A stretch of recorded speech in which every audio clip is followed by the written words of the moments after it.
गांव की वो शांत रात जहां आंगन में खाट पर दादाजी बैठे हैं। उनके तीनों पोते पोतियां भी वहां थे।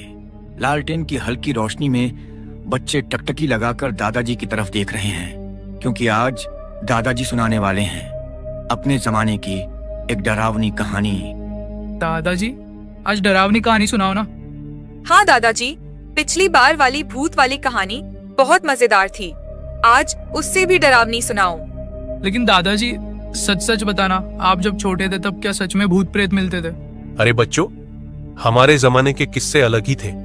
आजकल के लोग हंसते हैं इन बातों पर, लेकिन उस वक्त गांव वाले इन चीजों से डरते थे। आज मैं तुम्हें एक ऐसा किस्सा सुनाऊंगा जो मेरे जमाने में गांव का सबसे मशहूर किस्सा हुआ करता था।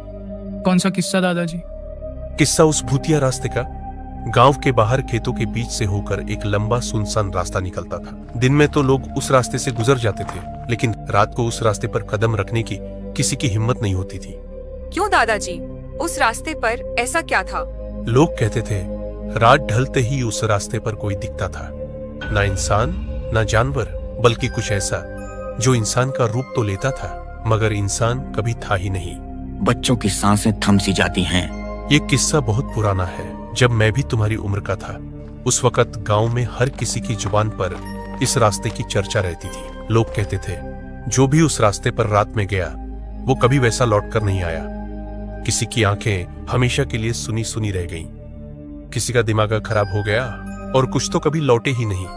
दादाजी, आप उस रास्ते पर गए थे क्या? हाँ, गया था, और जो मैंने उस रात देखा था वो मैं आज तक नहीं भूल पाया हूँ। बात बहुत पुरानी है। उस समय मैं भी तुम्हारी तरह छोटा ही था। गांव के बाहर खेतों के बीच से एक लंबा सुनसान रास्ता जाता था। दिन में लोग उसी से होकर कस्बे तक पहुंचते, लेकिन रात में कोई उस रास्ते की तरफ नजर भी नहीं डालता। गांव के लोग कहते थे उस रास्ते पर कोई अदृश्य ताकत रहती है। बच्चे चुपचाप सुनते हैं। उस समय गांव में एक बूढ़े चाचा रहते थे, नाम था राम खेलावन। लोग कहते थे कि उन्होंने उस रास्ते पर कई बार अजीब चीजें देखी थी। राम खेलावन चाचा हर किसी को समझाते, रात में उस रास्ते पर मत जाना, वहां कोई परछाई घूमती है। लेकिन बच्चों, गांव में कुछ लोग ऐसे भी थे जो मजाक उड़ाते थे। वे कहते, भला परछाई से भी कोई डरता है क्या? और यही लापरवाही कई बार भारी भी पड़ती थी। दादाजी, आपने उस रास्ते पर क्या देखा था? सुनो, उस रात की बात है। गांव में किसी का ब्याह था। मैं भी अपने दोस्तों के साथ बारात देखने गया था। रात काफी देर हो गई थी। जब लौटा तो बाकी सब लोग गांव की गलियों से होकर घर चले गए, लेकिन मैं अकेले उस सुनसान रास्ते से गुजरने लगा। बच्चे सांस रोककर सुन रहे हैं। शुरुआत में सब ठीक था। चांदनी हल्की हल्की फैली थी, रास्ते के दोनों तरफ खेत और बीच में वो लंबी पगडंडी। मैं धीरे धीरे चलता रहा, लेकिन कुछ दूर जाकर अचानक ऐसा लगा जैसे पीछे कोई चल रहा हो। मैंने सोचा शायद मेरा वहम है, लेकिन बच्चों, जब मैंने कदम तेज किए तो पीछे से भी किसी के कदमों की आवाज तेज हो गई, जैसे कोई बिल्कुल मेरे पीछे पीछे चल रहा हो। मेरे रोंगटे खड़े हो गए। मैंने हिम्मत करके पीछे मुड़कर देखा, लेकिन वहां कोई नहीं था, सिर्फ खाली रास्ता और खेतों में खामोशी। मैंने सोचा शायद मेरा भ्रम है। मैंने फिर चलना शुरू किया, लेकिन बच्चों, कुछ ही कदम आगे बढ़ा था कि सड़क के किनारे एक औरत खड़ी दिखी। औरत? कौन थी वो? औरत अजीब थी। सफेद कपड़ों में थी, चेहरा उसके बालों से ढका हुआ। वो चुपचाप रास्ते के किनारे खड़ी थी, जैसे मेरी राह देख रही हो। मैंने सोचा शायद गांव की कोई औरत होगी, लेकिन बच्चों, रात के उस वक्त कोई अकेला वहां क्या कर रहा होगा? दादाजी की आवाज और भारी हो जाती है। बच्चे सहम जाते हैं। मैंने नजरें झुकाकर चलना शुरू किया, लेकिन जैसे जैसे मैं पास पहुंच रहा था मुझे साफ सुनाई दे रहा था वो औरत हल्की हल्की हंस रही थी। उसकी हंसी इंसानी नहीं लग रही थी। बच्चों की सांसें तेज हो जाती हैं। मैंने हिम्मत करके दोबारा उसकी तरफ देखा, और बच्चों, वो औरत अब मेरे सामने खड़ी थी। ना उसने चलने की आवाज की, ना कदमों की आहट। बस एक पल में ही वो मेरे सामने आ गई। उसके बाल चेहरे पर थे, लेकिन उसकी आंखें बालों के बीच से चमक रही थीं। ऐसी आंखें जिन्हें देखकर मेरी रूह कांप गई। बच्चे डरे हुए हैं। दादाजी की आवाज गंभीर और धीमी हो जाती है।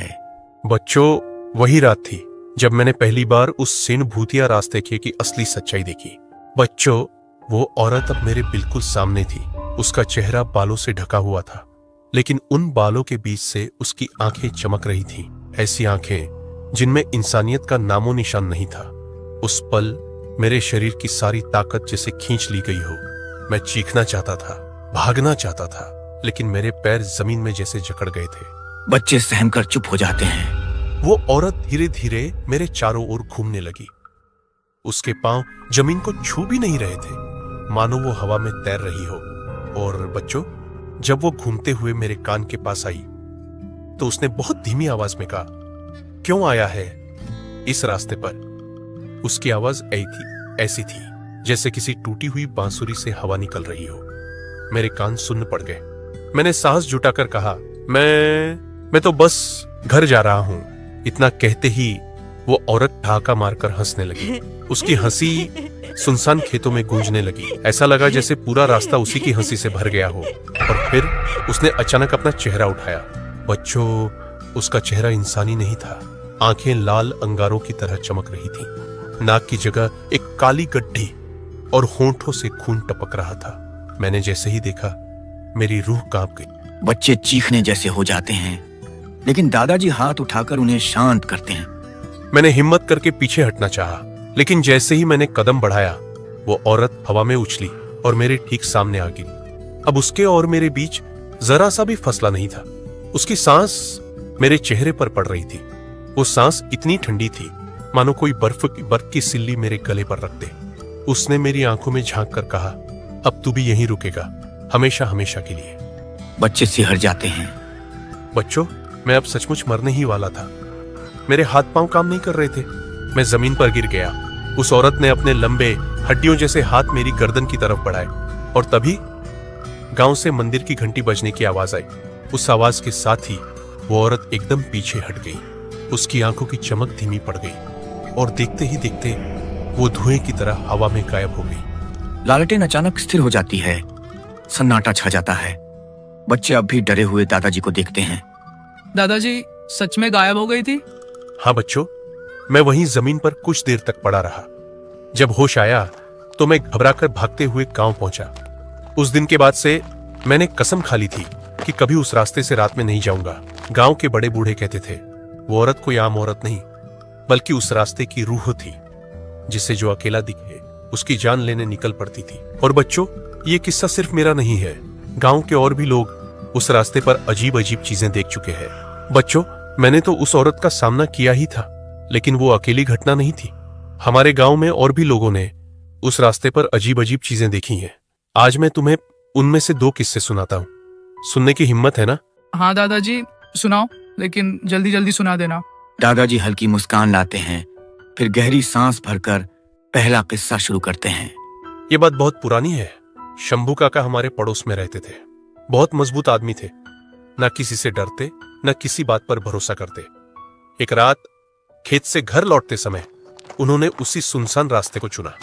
गांव वालों ने लाख मना किया, लेकिन वो बोले, अरे भूत प्रेत कुछ नहीं होता, सब दिमाग के खेल है। वो चल रहे थे। अचानक उन्हें लगा जैसे उनके पीछे कोई चल रहा हो।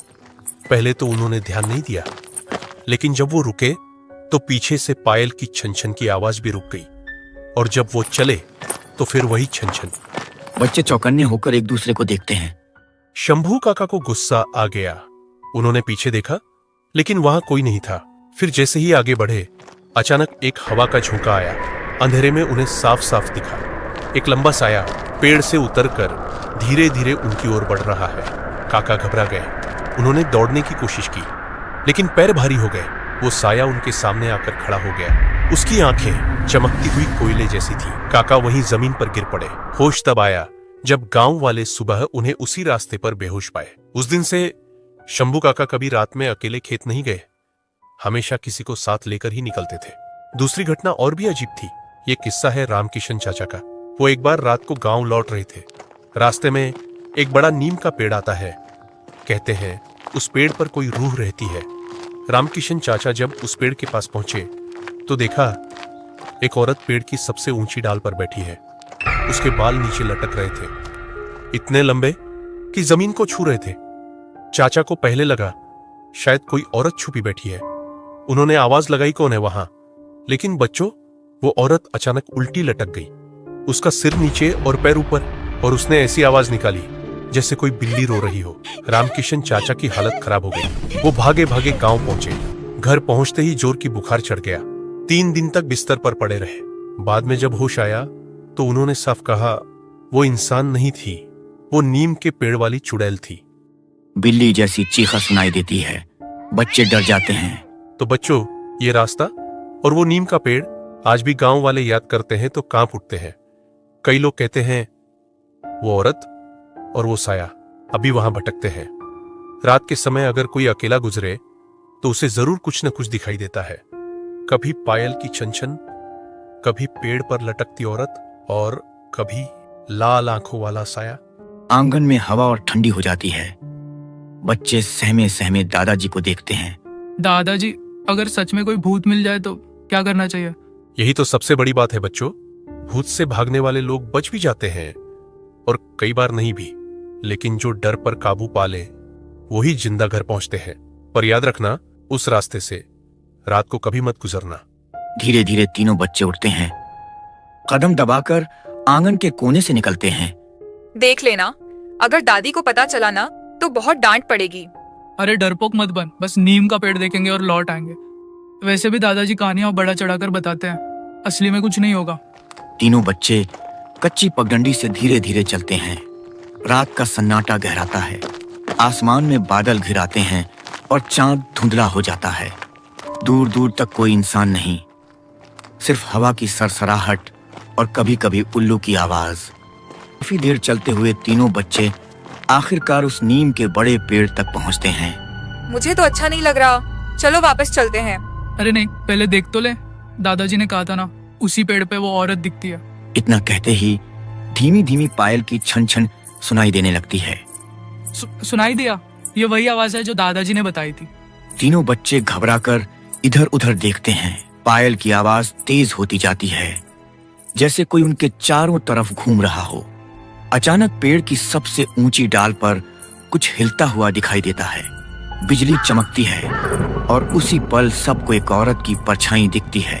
वो औरत उल्टी लटक रही है। उसके लंबे काले बाल हवा में झूल रहे हैं। चेहरे पर अजीब सी हंसी है और उसकी लाल चमकती आंखें बच्चों की तरफ देख रही हैं। वो वही है, चुड़ैल। उस औरत की आवाज निकलती है, एकदम बिल्ली जैसी, लेकिन और भी खौफनाक। क्यों आए हो यहाँ? तीनों बच्चे डर के मारे चीख पड़ते हैं और दौड़ पड़ते हैं। पीछे से पायल की छन छन और बिल्ली जैसी चीख उनके कानों में गूंजती रहती है। रास्ता अचानक लंबा लगने लगता है, जैसे घर दूर होता जा रहा हो। काफी भागने के बाद बच्चे आखिरकार आंगन में लौट आते हैं। दादी जी बाहर आ जाती हैं और घबराकर पूछती हैं, अरे कहाँ थे तुम लोग? चेहरों का रंग क्यों उड़ गया? अंदर से दादाजी भी बाहर आते हैं। उनके चेहरे पर हैरानी और गुस्सा दोनों झलकते हैं। मैंने मना किया था, उस रास्ते पर मत जाना। अब देखा ना, वहां कैसी ताकतें भटकती हैं। बच्चे सिसकते हुए दादाजी को सब बताते हैं। दादाजी चुप हो जाते हैं और गहरी सांस भरते हैं। अब तुम समझ गए ना, क्यों ये कहानियां सिर्फ डराने के लिए नहीं होती। सब्सक्राइब